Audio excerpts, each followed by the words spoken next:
Amis, responsables des partis frères,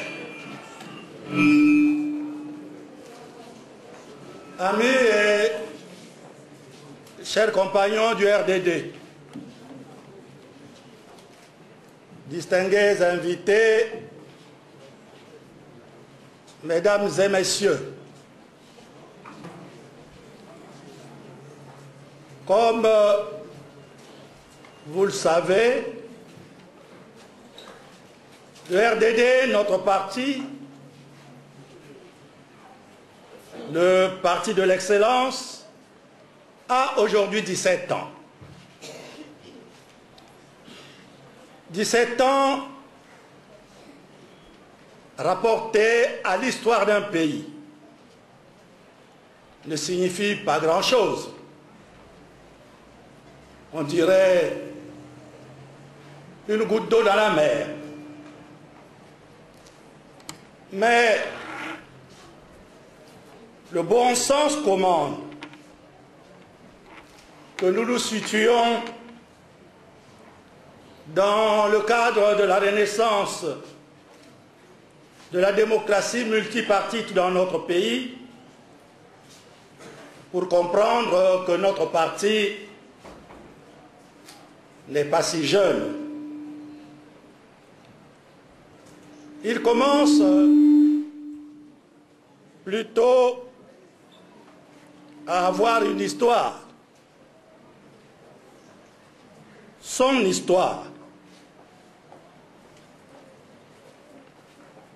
qui trouve ses racines dans la conférence nationale souveraine.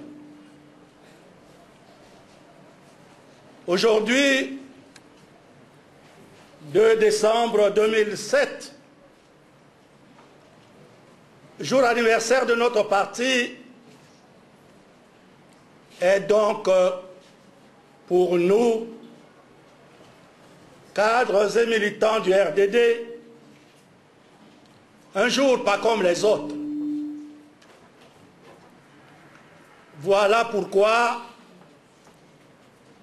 nous sommes rassemblés ici, occasion pour nous d'avoir un regard rétrospectif sur le parcours de notre parti, l'ensemble de ses jalons, ses hauts, mais aussi ses bas, et une autre perspective qui devrait nous permettre de savoir où nous allons, comment nous y allons et pour quels objectifs.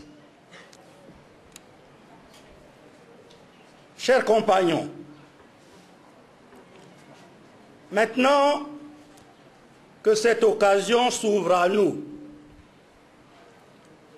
je voudrais m'attarder quelque peu sur une chose, à notre sens essentielle, mais qui semble paradoxalement déserter nos partis et notre société, partis qui se veulent pourtant démocratiques. Il s'agit, chers compagnons, du débat d'idées,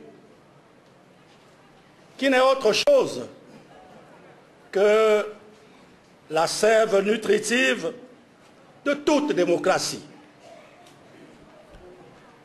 En déplorant cette absence de débat d'idées, substituée chez nous au débat stérilisant sur les hommes et les choses,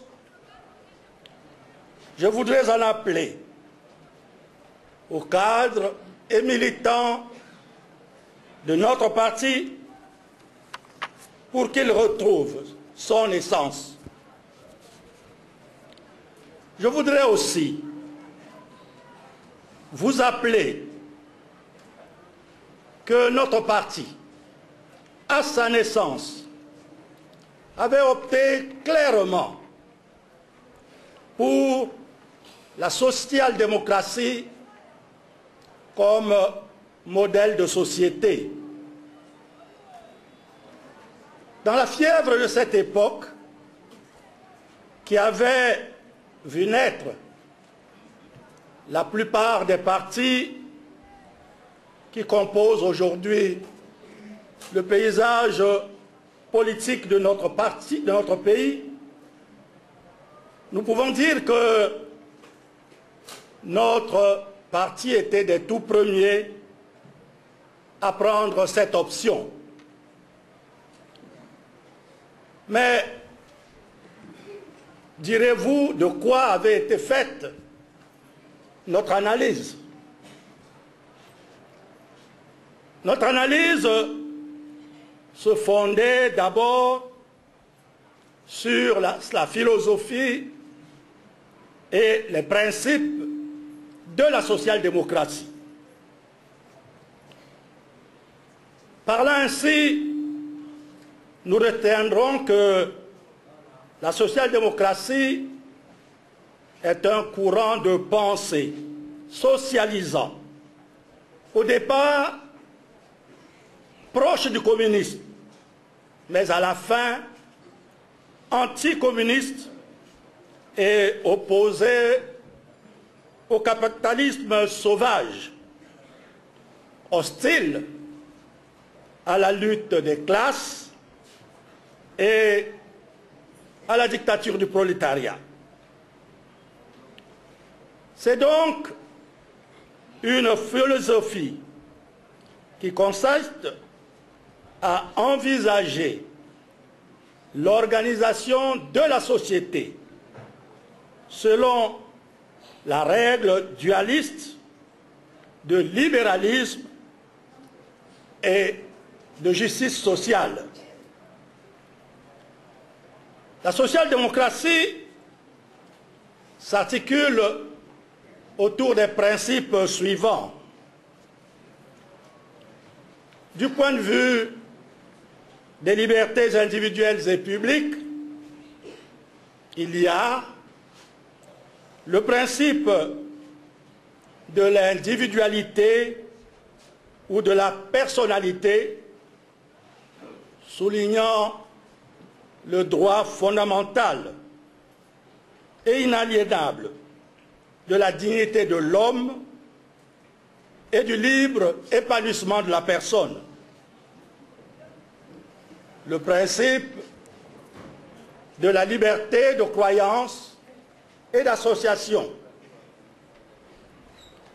Le principe de la liberté de parole, de presse, de réunion et de grève. Le principe du pluralisme politique. Le principe du suffrage universel, égal et direct pour tout citoyen. Enfin, le principe du consensus national que nous appelons couramment la concertation. Du point de vue économique et social, le principe de la libre entreprise, le principe de l'économie sociale de marché, donc de l'économie libérale, mais à orientation sociale.